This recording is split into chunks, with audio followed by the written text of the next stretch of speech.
उसमें भी बड़े कटु शब्दों का इस्तेमाल करते थे। एक बार मेरी बड़ी बहन आई हुई थी कहीं, तो हम लोग अपनी बहन को दिद्दा बोलते थे। तो कहें कि दिद्दा, हम तो एक ठूठ पेड़ सींच रहे हैं जिससे फल की कोई आशा नहीं है। तो मुझे ना ऐसे जैसे लगा कि एक औरत जो है जिसके अस्तित्व पे प्रश्न चिन्ह लगा दिया जा रहा है।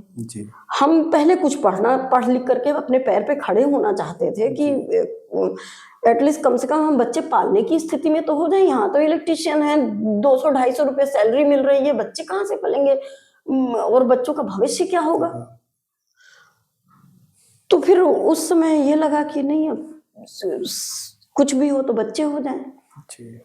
तो फिर इस तरह से निष्ठा हमारे जीवन में आई और वो पूरे 9 महीने भी प्रताड़ना के थे।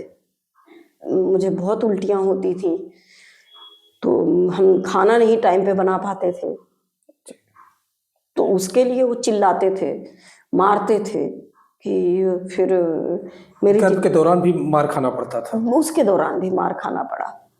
फिर हम अपनी मेरी जो जिठानी जिनका लड़का यहाँ था, पढ़ रहा था, तो मेरी जिठानी एक बार आई तो उन्होंने कहा कि चलो 2-1 महीना गांव रहो। तो चले गए गांव चले गए, तो ये गए ही नहीं बिल्कुल। वो तो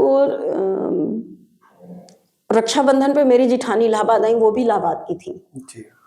तो वो आई तो इनके पास भी आई तो बोली कि भैया समय बहुत हो गया है और तुम यहाँ जच्चा बच्चा हॉस्पिटल में हो और वहाँ गांव में हम कहाँ उसको लिए घूमेंगे, रात बिरात कोई दिक्कत हो परेशानी हो।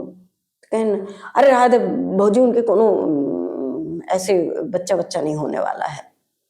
तो बोले कि अरे हमारे बाल धूप में थोड़े सफेद हुए हैं और 7 महीने का बच्चा छुपता थोड़े है। कहन अच्छा चला ठीक है आओ। 8वें महीने हमको लेके आए, मेरा हीमोग्लोबिन 6% हो गया था। डॉक्टर को दिखाए, डॉक्टर इनके ऊपर बहुत नाराज हुई। उन्होंने कहा कि मिश्रा जी आप यहीं रहते हुए इस तरह का व्यवहार किए आप अपनी पत्नी के साथ।